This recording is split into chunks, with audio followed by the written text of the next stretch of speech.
Good afternoon. Welcome to Eric Ford's Summer 2020 Management Series.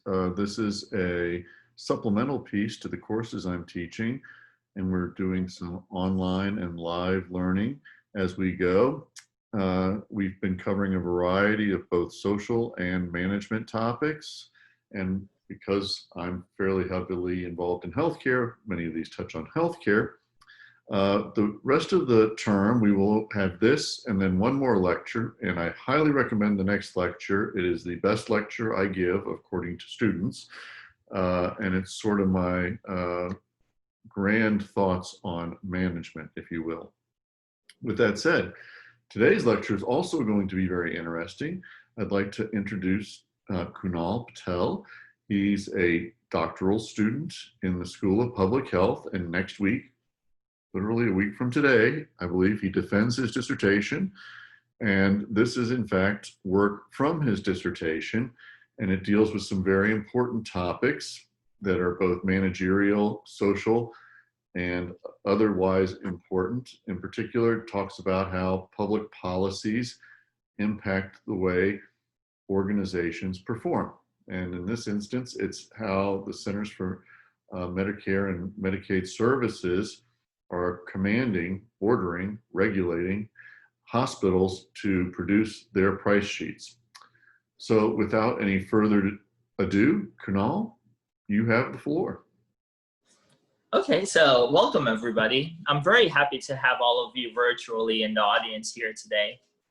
I will be sharing a snippet of my dissertation today entitled Hospital Charge and Pricing Transparency. So we have a bit of a lot of ground to cover in a short period, so I'll jump right into it. But before I begin, I wanted to let you know that I've allotted some time at the end for in-depth questions and comments. However, feel free to ask any pressing and/or quick questions along the way.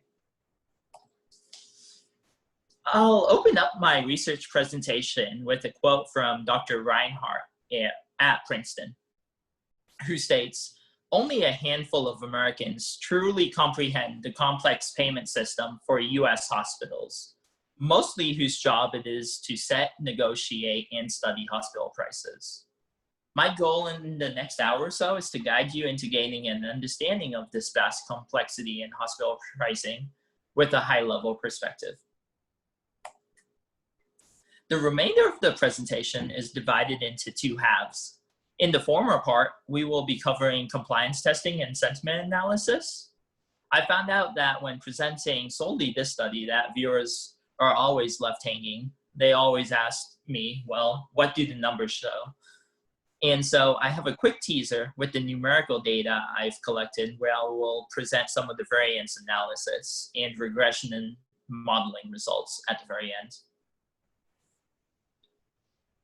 The more informative title for the first part is Consumers' Exposure to Price Transparency, Compliance Testing, and Sentiment Analysis of United States Hospitals during 2019. This study was accepted for publication in Advances in the Healthcare Management Journal.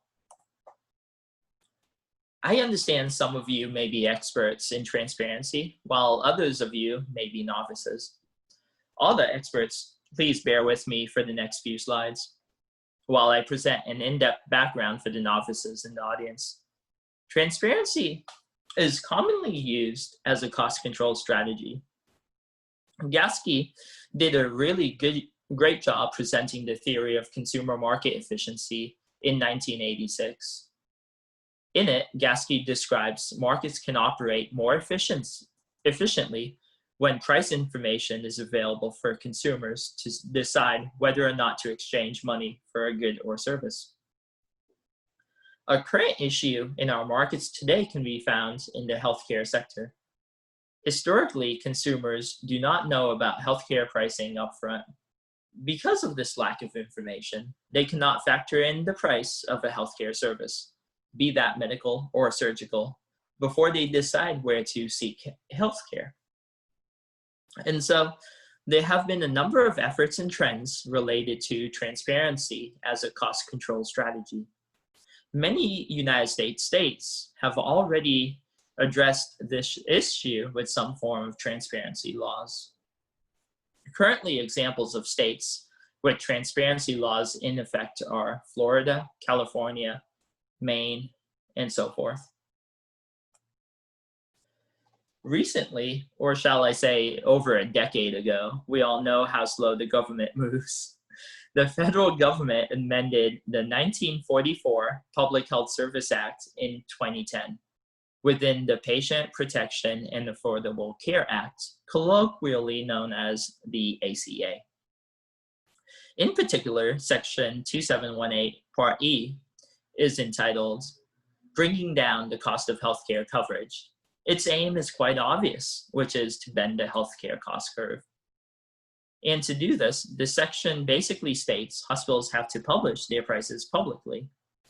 Also, the prices have to be included in DRG format, which refers to the diagnosis-related groups. The exact verbiage is shown there on the screen in green.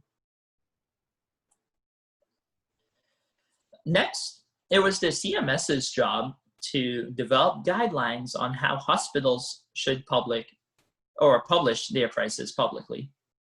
Essentially, they stated that all hospitals publish their standard charges on the internet, make the price list machine readable, and to update the file annually at a bare minimum.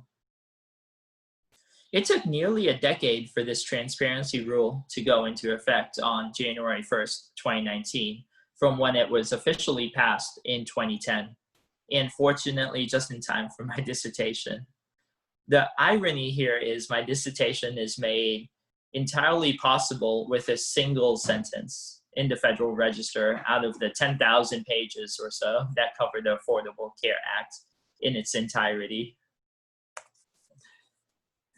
You might be wondering what made this rule possible in the first place. Essentially, there was a lack of resistance to the regulation. The rule requiring hospitals to publish their charge masters was not hotly contested because the data has limited utility to any audience.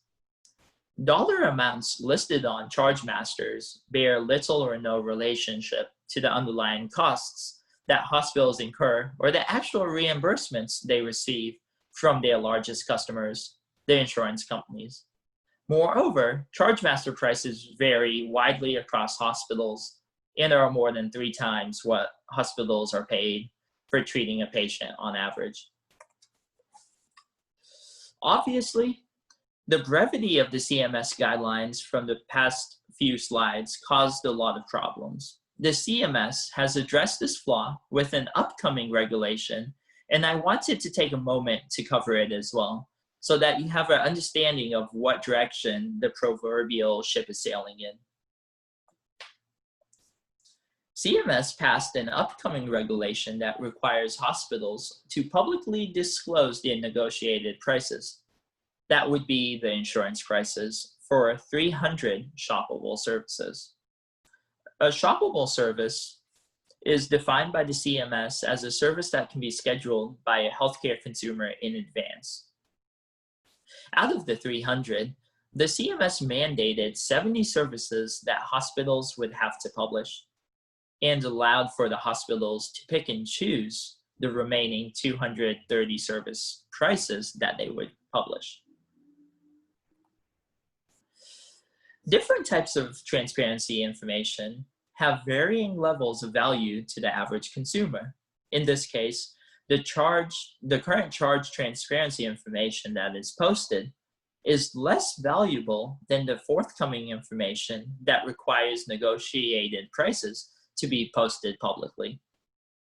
The reason is an average consumer does not pay the gross standard charge. They would typically pay the negotiated insurance price or discounted out-of-pocket cash price. And we still do not have this information. We will have to wait until 2021. In light of that caveat, we still have many users of pricing information. Hospitals and health systems use websites to provide pricing information in order to shape consumers' expectations, influence their purchase decision, and build a positive reputation in the marketplace. In addition, compliance rates and the impacts of presentation of charge master data facing patients are useful for policymakers, healthcare organization administrators, as well as researchers.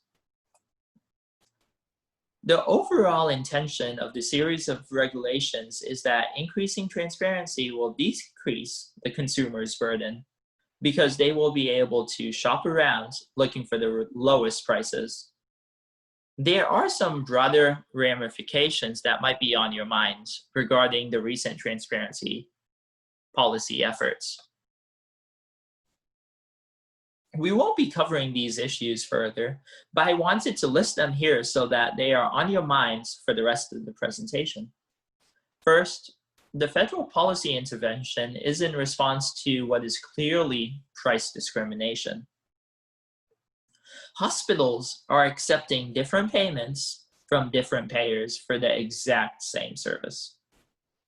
Second, price discrimination is almost everywhere. Some forms of analogous price discrimination are commonly found in the hotel, airline, pharmaceutical industries, and so forth. In addition, public utilities and even public universities engage in price discrimination. In the presence of widespread price discriminations, hospitals have been solely targeted with this federal policy. Will other industries be next? And finally, the AHA and other lobbying groups vehemently have announced opposition. Will they be able to stop the implementation of future transparency regulations? Who knows? Hopefully now the novices in the audience have a good understanding of the environment that we are in. And the experts got a great refresher. We will move on to the introduction and purpose of the study.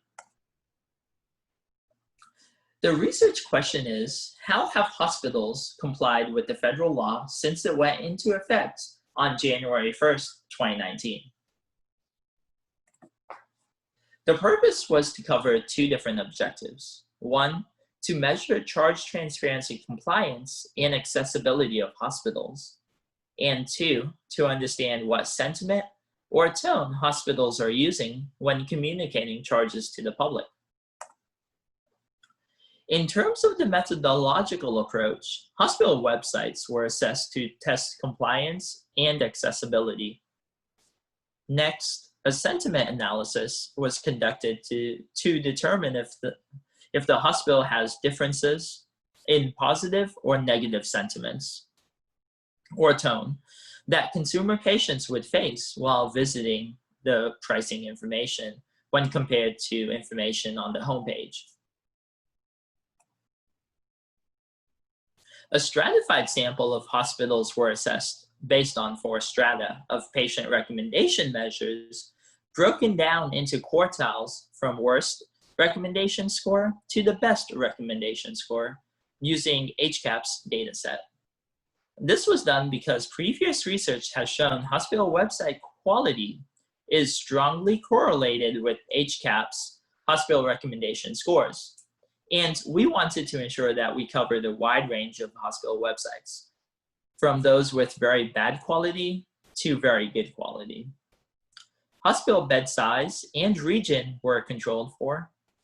Lastly, the sample is set to represent approximately 5% of the total hospital population in order to maintain feasibility of manual data collection and processing costs. Descriptive statistics are presented for compliance, accessibility, and sentiment. A chi-square test is performed to test for statistically significant differences between web page type and sentiment. On this slide, I have pictures of UAB Medicine's homepage, top left, and the corresponding price transparency webpage on the bottom right, to give you an idea of what we are talking about. This table shows the breakdown for hospital observations by region and bed size. Our data sample has covered all of the 9 US regions and a range of bed size categories.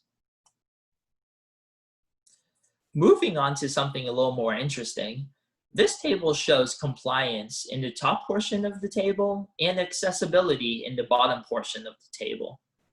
Particularly interesting data points for compliance are only 41.5% of hospitals posted their standard charges in DRG format out of the sample of 212 hospitals as required by law. Whereas 51.9% of hospitals came close, but failed by posting some other type of price information, which might have been CPT codes, HCPCS codes, etc. In terms of accessibility, merely 17% of hospitals had clearly labeled the transparency information on their homepage, whereas over 63% did not explicitly label the information for the consumer using the term transparency. Finally, about 1/10 of the hospitals required the user to manually search for the pricing information. That is about 27 hospitals out of 212. This table has illustrative quotes from websites depicting examples from each of the four sentiments: very positive, moderately negative, and very negative by web page type, either homepage or price transparency page. In very positive sentiments, words and phrases such as celebrating, more joy, fully understand are detected in our data set through the auto-coding process. Next, moderately positive sentiments such as small but meaningful and make things a little easier are examples of phrases that are identified. On the other hand, reducing your risk and only a starting point are detected in sentiments that are classified as moderately negative. Lastly, something more serious, and this data is not meaningful to people, are phrases that are identified as very negative sentiments. Moving on, here is a contingency table of the number of sentences found in our dataset for a sentiment type by web page type. In total, we analyzed over 1,600 sentences from over 200 hospitals. The chi-square test was statistically significant for these categorical variables. There are fewer sentences for the very positive sentiment on the price transparency webpage than compared to the homepage, 38.9%, n equals 79, compared to 61.1%, n equals 124, respectively. Similarly, there are fewer sentences for a moderately positive sentiment on the price transparency webpage when compared to the homepage, 44.1%, n equals 316, compared to 55.9%, n equals 401, respectively. Also, there are fewer sentences for the very negative sentiment on the price transparency webpage compared to the homepage, which is 42.7%, n equals 103, compared to 57.3%, n equals 138.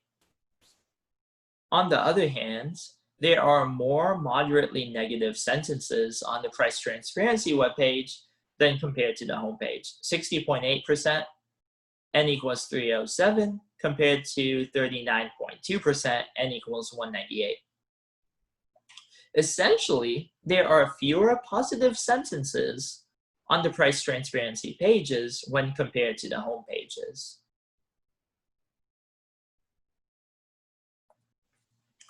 Which leads us into the three main discussion areas for the study. First, compliance with the current charge master disclosure regulation and how it might be improved are covered. Secondly, the sentiment analysis and its implications for disclosure resistance and fidelity are discussed. And thirdly, the future of pricing transparency regulation as a governmental intervention to increase consumer engagement and control healthcare costs is considered. Basically, hospitals try to follow the law, but not the spirit. Clearly marking the price information is needed to change hospital websites. There were impediments to retrieving the price information that need to be removed. 3, file formats and actual formatting of the price lists is needed to be standardized. And finally, 4th, hospitals should submit prices to a central repository to ease the effort required to retrieve this information. The sentiment analysis revealed both good things and bad things. To cover the bad news first, most websites had warnings against relying on the data. The language used on websites typically required high reading proficiencies, and most sites had blatant statements that consumers should not use the data. On the other hand, for the good, some hospitals used the requirements as a marketing opportunity. Many had links to get consumers connected with an expert who can assist them in understanding their information. And some sites even indicated that hospitals would help consumers negotiate a fair price for a service or a procedure. Some future challenges are discussed on this slide and the next one. Efficient markets need price transparency coupled with the ability to use that information, meaning throwing out a bunch of numbers alone won't make any difference for the average consumer. Consumers would have to possess sufficient health literacy to act as their own agent in the negotiation.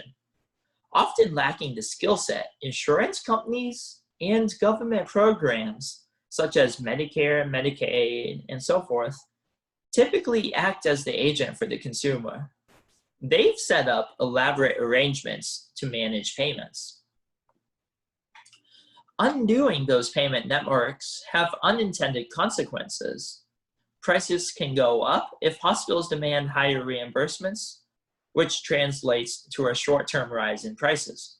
On the other hand, in the long term, the effects may be better cost control with more price-based competition. Finally, there's a new cost problem. Who will pay for developing the tools that can assist the average consumer in understanding and using the price information? The potential cost for developing the tools that turn pricing data into information that consumers may access and use may actually be cost ineffective. Hospital websites are not static, and this is one of the limitations of the study. This makes it difficult for researchers and the public to pinpoint changes and variation in real time. Also troublesome because hospitals do not meticulously document changes on their websites. Secondly, sentiment analysis cannot interpret contextual meaning within the websites. However, hospital websites are designed to professional standards, which mitigates the usage of language that autocoding might not understand, such as slang, idioms, double negatives, etc. Thus, in conclusion, this compliance testing and sentiment analysis study is particularly relevant to 3 different types of stakeholders. The study provides insights into how the future rules may be crafted to more effectively achieve their intended purposes for policymakers.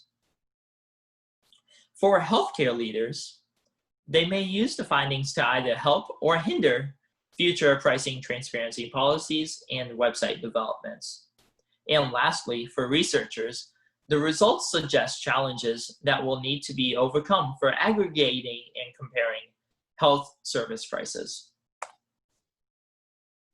Moving on to the second part, which, if you remember, is just the teaser for the next study, is called Variance Analysis of United States Hospitals' Self-Reported Diagnosis-Related Group Charges in 2019. The research question here is, what is the variation in U.S. hospital self-reported diagnosis-related group charges in 2019? Running quickly through their methods, hospital charge masters that are in DRG format are analyzed. I have some descriptive stats for variance analysis, some differential tests, and a little on the regression model to present to you today. The same stratified sample of 212 hospitals is used once again here, with hospitals drawn equally from the 4 strata based on HCAHPS, hospital recommendation scores, which translates to 53 hospitals per quartile. Considerable resources were expended here in manual data collection and cleaning. From each of the 4 quartiles, charge masters were excluded if they contained another format besides DRG primary code. Hospitals with incompatible data were also excluded. For example, some hospitals only posted a minimum price or maximum price when we were looking for the average price.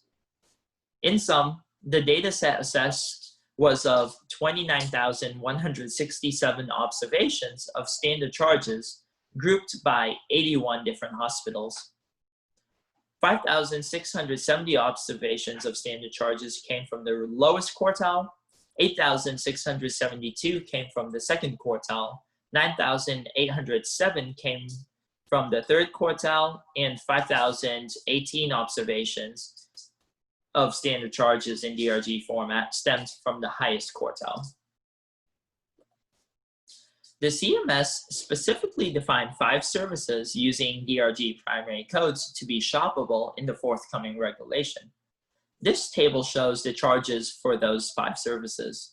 These are sorted from most to least variable as measured by the coefficient of variation. The maximum standard charge is frequently many orders of magnitude higher than the minimum. As an example, DRG primary code 473 in the middle row over there for a cervical spinal fusion without comorbid conditions, CC, or major comorbid conditions or complications, MCC, has a range from a standard charge as low as $30,924 for the procedure all the way up to a maximum of $249,283. The maximum standard charge for the procedure, shockingly, is over $210,000 more than the minimum standard charge. And this is out of 44 hospitals that perform the particular service in our data set. Next, out of the set of 761 DRG primary codes, the data for the most and least variable services measured by coefficient of variation with at least 30 observations is presented on the next 2 slides. On this one, I have listed the top 10 most variable. As you can see, there are 4 services in the top 10 most variable that have a range of nearly or greater than $1 million, such as normal newborn deliveries. And yes, you read that correctly. Trust me, I had to double check myself. There's a hospital whose standard charge for a normal newborn is over $1.2 million. This requires further investigation, perhaps by a sane hospital administrator.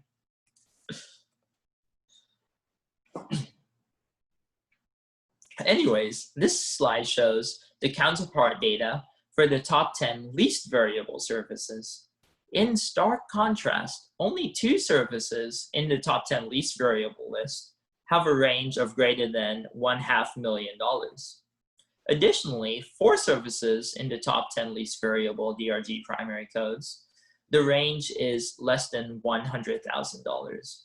If you've been paying close attention and have an eye for details, you might have noticed it appears surgical procedures have higher means and lower coefficients of variation. We will dig deeper into this relationship on the following slide. Shown on the screen are the data results for 2 measures of standard charges, average on the top half and coefficient of variation on the bottom half, by the type of service, either medical or surgical. Both tables are statistically significant using median chi-square tests.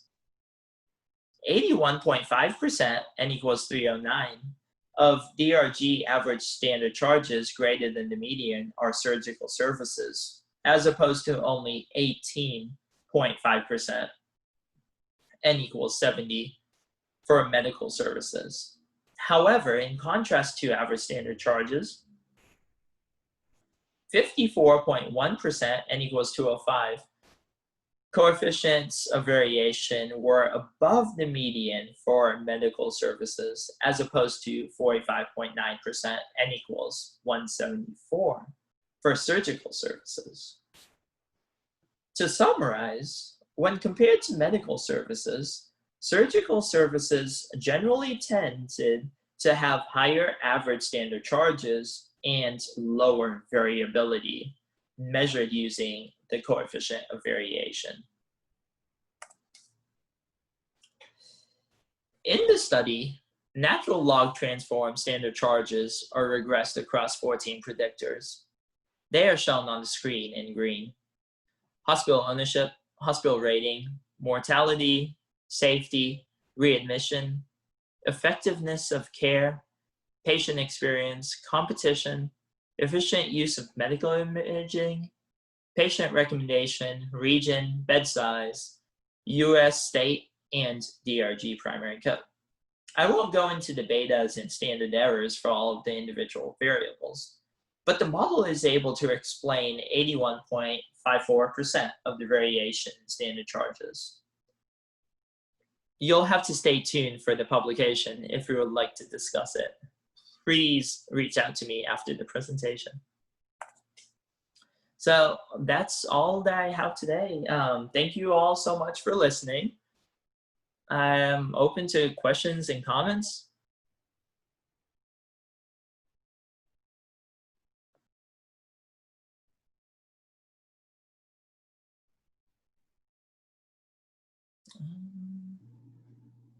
Okay, so let me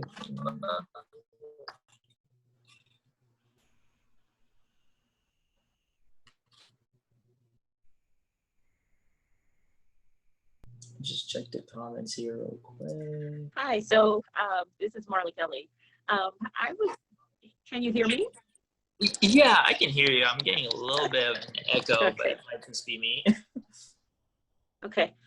So yeah, I found the data actually quite interesting, and sorry about that. I found the data quite interesting and was very curious. I would love to see the finished product. And I was very curious about the data of the hospital that charges so much for deliveries. Maybe you can't tell me what hospital that is, but I'd really like to know. Yes. But can you explain why the variability exists between medical procedures and surgical procedures? I mean, I have my own ideas, but did you figure out a reason why? Okay, so there are a bunch of theories, so I don't have the answers to all the important questions here. But in terms of some of the prevailing thoughts on this issue, essentially, medical services, a lot of that aspect of treatment revolves around diagnosis. And until they actually can diagnose an illness or a condition, they have to run a bunch of medical procedures and see various specialists. So that actually compounds to the price and creates more variability. Typically, a surgical procedure will only be recommended once they have a concrete diagnosis and they know exactly what the surgery is going to entail. So the price variability is a lot less for surgical procedures. And the only reason why surgical procedures sort of have variability in pricing is because there are complications that pop up during the actual surgery, and that might, alter the price a little bit. But in terms of medical procedures, it's a lot less. Thank you so much. And a further interesting study, and I know you are doing your dissertation defense, so I know you're not interested in anything further. Mm-hmm. But an interesting caveat to that would be the variation in pricing between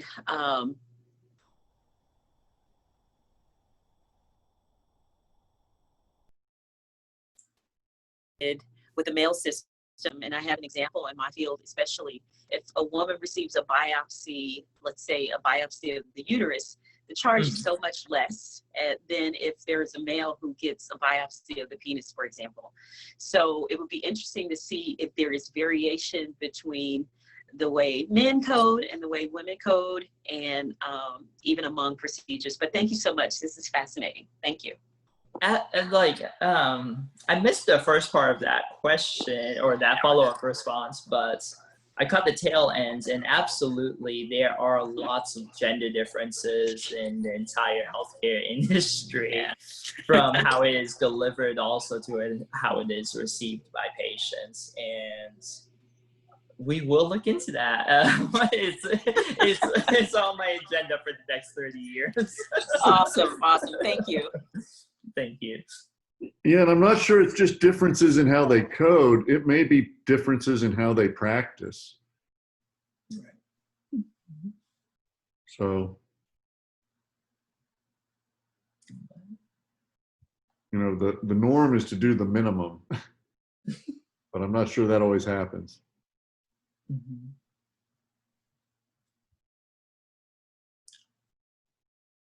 So. Well, all right. That was great, Kunal. I think this bodes well for next week. Thank you for taking the time, and we are happy to have all of you here. And like I said, please do try to attend next week. We look forward to hearing from you. All right. Thank you.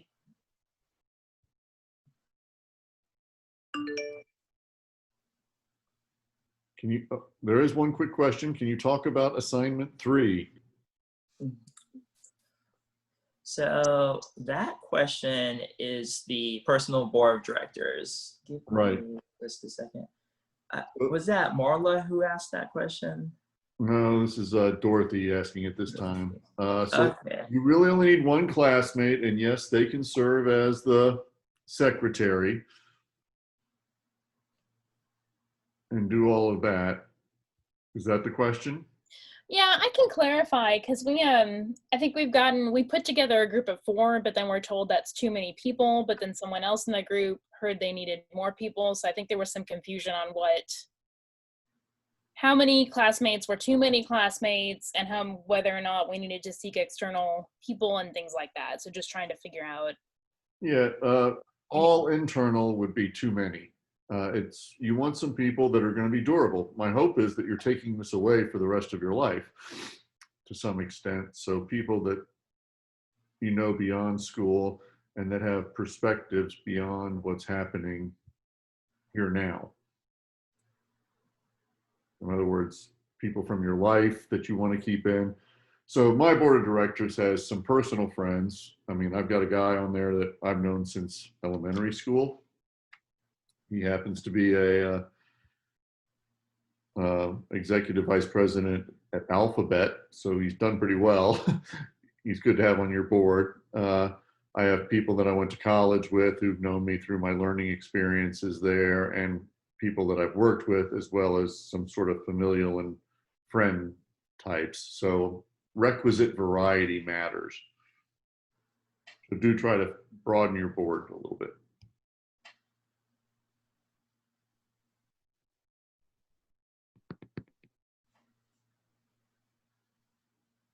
That makes sense? Yes, thank you.